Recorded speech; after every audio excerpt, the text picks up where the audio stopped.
तो कंपाइल कुछ बच्चों का हो पाया है, कुछ का नहीं हो पाया, तो मैं आपको इसके बारे में मोटा मोटा एक जानकारी देने वाला हूँ। जैसे मैं नेशनल लेवल पे आकाश की बात करूं अगर सबसे पहले, तो टॉप 100 AIRs जो है ऑल इंडिया रैंक, उसके अंदर हमारे 9 स्टूडेंट्स आए हैं, जिसमें हाईएस्ट रैंक 36, देन 41, देन 64, 68, 74, 75, 80, 90, 99। इस तरीके से हमारे 9 बच्चे टॉप 100 के अंदर हैं। और उसके बाद अगर मैं ब्रांच लेवल पे बात करूं, तो ब्रांच लेवल पे भी हमारा रिजल्ट बहुत शानदार रहा है। जैसे हमारा एक स्टूडेंट है लक्षित, जिसकी ऑल इंडिया रैंक 227, 227। दूसरे नंबर पे एक बच्चा है अभिसार, जिसकी ऑल इंडिया रैंक है 1066, 1066। फिर उसके बाद लिस्ट लंबी है। हिमेश 2704 रैंक है, then Harsh 5516, then Bhavya Garg 5700, Ankita 7400 and so on. तो इन सारे स्टूडेंट्स को, इनके पेरेंट्स को, इनके टीचर्स को मैं बधाई देना चाहूंगा। इन्होंने मेहनत की है। और इसमें से कुछ बच्चे ऐसे भी हैं जिन्होंने जो 4 साल से हमारे साथ जुड़े हुए हैं, यानी क्लास 9th से हमारे साथ से जुड़े हैं। तो जैसे उनमें भव्या है, ये क्लास 9वीं से हमारे पास है। नैनिश है, ये बच्चा भी क्लास 9वीं से है हमारे पास। गौरिश है, आर्यन है। तो ये 4 साल से हमारे साथ बच्चे थे, और बाकी सब जो बच्चे हैं वो 2 साल से हैं, 11वीं और 12वीं हमारे पास रहे हैं। तो इन बच्चों को, इनके टीचर्स को, इनके माता पिता को बहुत बहुत बधाई इनकी मेहनत के लिए, एंड थैंक यू आप सभी का आने के लिए। तो this was all about our result. अब आप लोगों की कोई क्वेरीज हो इसके ऊपर तो आप लोग पूछ सकते हैं।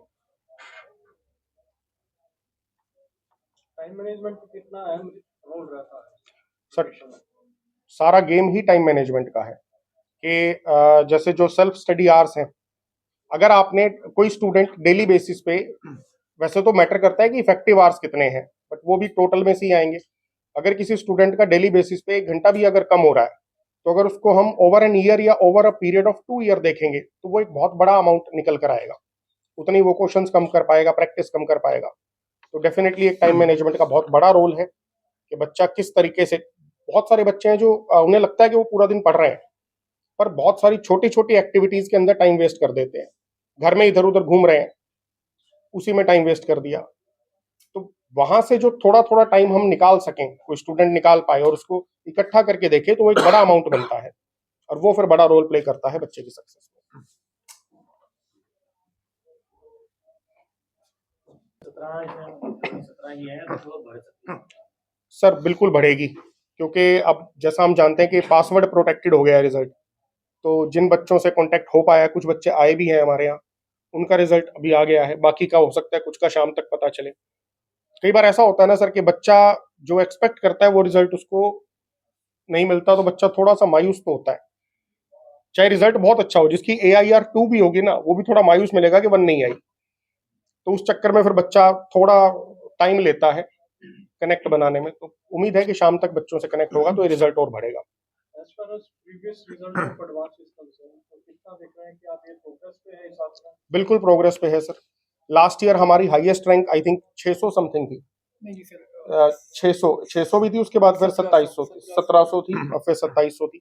तो अगर 600 थी तो उससे हम 227 पे आए हैं, तो डेफिनेटली एक प्रोग्रेस है। टोटल नंबर ऑफ स्टूडेंट्स भी हमारे बढ़े हैं जो सेलेक्ट होंगे, जो IIT जा रहे हैं। इसका नेक्स्ट स्टेप क्या है sir? Next step sir, counselling session join करेंगे बच्चे, और उसके बाद फिर जैसे जेई एडवांस अगर पर्टिकुलर देखें तो इसमें IITs में एडमिशन मिलेंगे। ठीक है, जिन बच्चों को IITs में नहीं मिलेगा वो फिर NITs या IIITs, इन सब के लिए फिर वो ट्राई करेंगे और एडमिशन लेंगे। और लगभग उन बच्चों का 20 जुलाई के आसपास से कॉलेज का सेशन शुरू हो जाएगा, फर्स्ट ईयर उनका। ड्रॉपआउट्स भी थे इसमें जो सिलेक्शंस आप ही बता रहे हैं? इसमें सर मैं बोलूँ, ड्रॉपर में हमारे पास जो रिजल्ट है वो एक बहुत बढ़िया रिजल्ट है। मैं ये बोलूँगा कि ना, जैसे हम लोग कहते हैं ना कई बार कि जो टॉपर बच्चे हैं उन पे केवल कई इंस्टीट्यूट बहुत ज़्यादा ध्यान देते हैं। हमारे यहाँ पे जो ड्रॉपर बैच में एक है स्टूडेंट जिसका नाम अंकिता है, वो यहाँ पे है अभी। आप उनसे एक बार शायद इसके बाद हम डिस्कशन कर लेंगे। तो वो आपको बताएगी, वो जस्ट स्कूल लेवल से निकल के आई थी, है ना, जिसको कि आप ये देखिए कि जेई का या कुछ भी नहीं पता था, लेकिन उसने 6 महीने में इसने बहुत ज़्यादा इम्प्रूवमेंट करी, और जिसकी वजह से आज अब देखेंगे तो उसकी रैंक 7000 के आसपास उसकी रैंक आई है, ऑल इंडिया रैंक।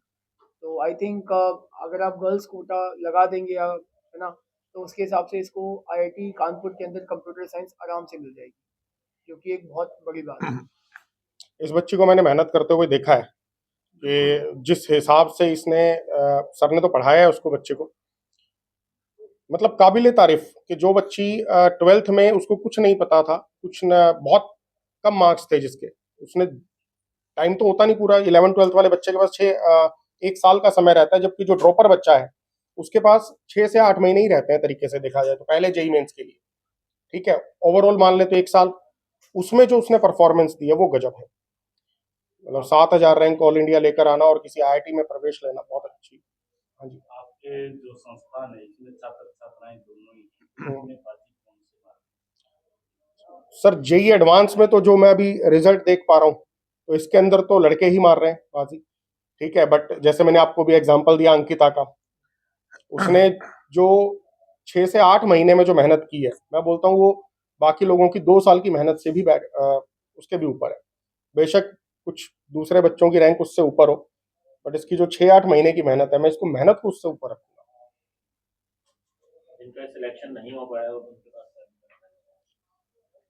सर वैसे तो देश में बहुत सारे इंजीनियरिंग कॉलेजेस हैं, ठीक है, बट जैसे सरकारी की बात करूं तो आईआईटीज हैं, एनआईटीज हैं या ट्रिपल आईटीज, इन सबको मिला के भी लगभग आई थिंक 50,000 सीटें, 50,000 सीटें तो हैं, तो इनको तो मिल ही जाएगा कॉलेज। बाकी फिर स्टूडेंट्स हैं वो कुछ स्टेट लेवल के सरकारी कॉलेज होते हैं, जैसे हरियाणा की बात करें तो एक डी क्रस्ट मुरथल है, एक वाईएमसीए फरीदाबाद है, जीजेयू है अपने हिसार में, तो वो इन कॉलेजेस में चले जाएंगे।